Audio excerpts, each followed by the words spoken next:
Hey, boys and girls. It's your friendly neighborhood reading coach, Mrs. Kowalski. I thought I would read a book to you today called Winston the Book Wolf. This is a book by Marnie McGee and Ian Beck, one of my faves. Who do you think ate that? I wonder if it was the book wolf. Well, let's check it out. Winston the wolf swished his tail as he ran past the burger stand. He did slow down to sniff, but he did not drool. Meaty treats were not what Winston had in mind. Winston wanted books, and he knew where to find them. I wonder where he's going to find them. He marched up the library steps and saw a handwritten sign. "Words!" he exclaimed. "Yum." He snatched the sign and ate it. See what the sign says? "No wolves allowed." There he is, eating that sign.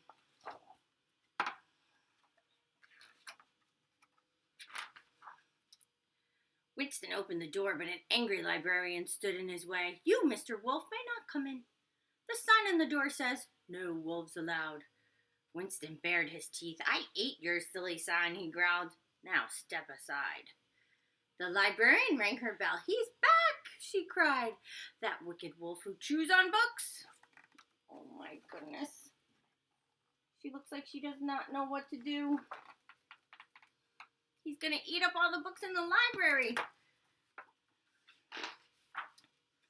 Library helpers came running. Winston tried to dodge them, but soon everyone was chasing poor Winston the wolf.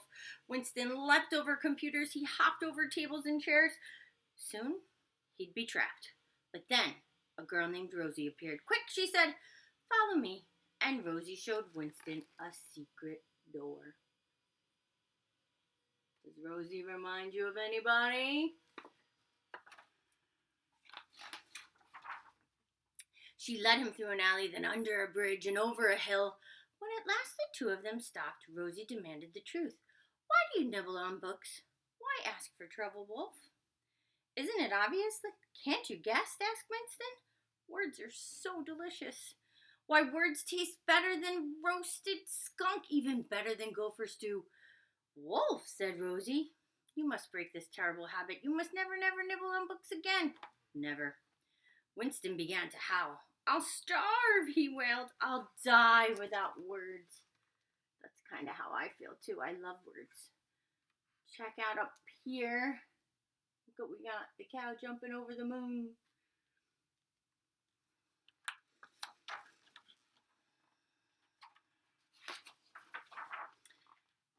Rosie just laughed, and she said, "Be quiet, Wolf, and listen to me. You may not have to chew on a book to taste the wonderful words inside.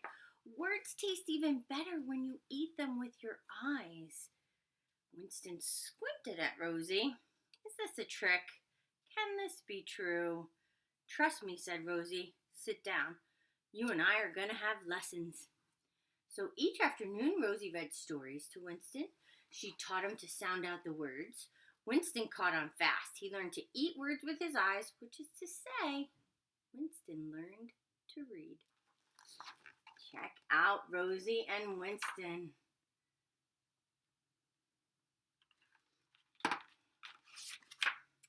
The hungry wolf ate all sorts of words, sweet and juicy words like sunset and swoosh and rambunctious. He wolfed down the words like trickle, icicle, and pickle. To him, they tasted like spring rain. His favorite words rhymed with crunch, punch, munch, and lunch. See all those words?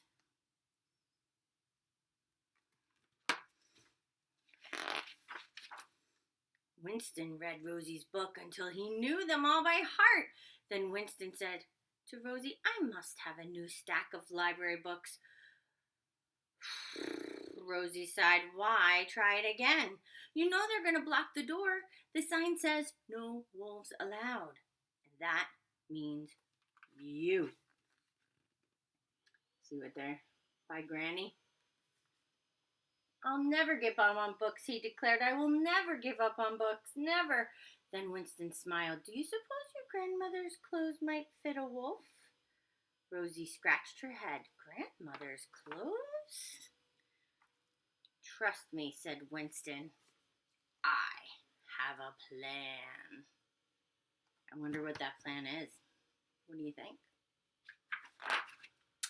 On Saturday morning at 9:45, Winston and Rosie walked to town. Winston wore a frilly rose-printed dress with ruffly lace at the neck. The skirt almost hid Winston's tail, and a floppy hat disguised his pointed ears. Perched on Winston's long snout were Grandma's glasses, very thin wire frames. When Winston and Rosie arrived, no one blocked the library door. Winston stuck his snout inside and breathed in the musty, dusty smell of books. The librarian jumped to her feet and stared. This grandmother looked familiar. You think she recognizes who it is?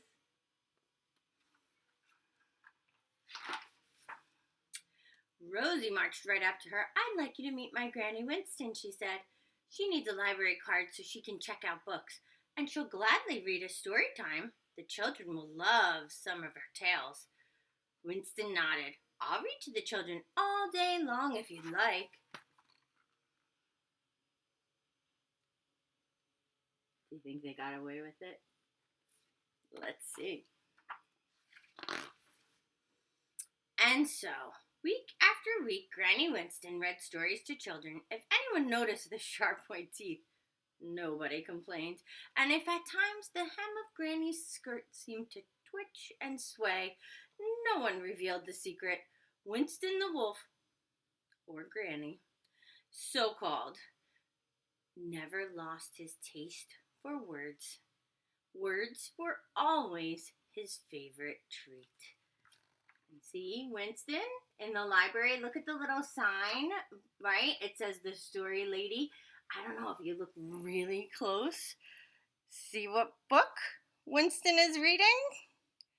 He's actually reading his own book. So cool.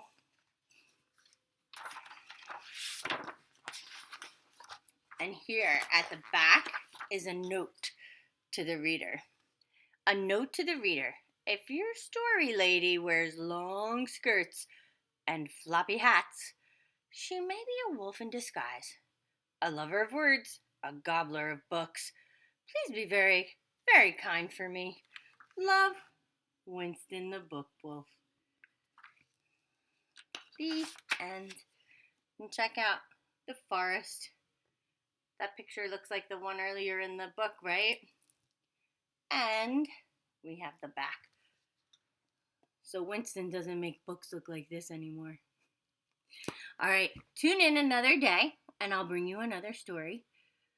Hope you guys enjoyed my story.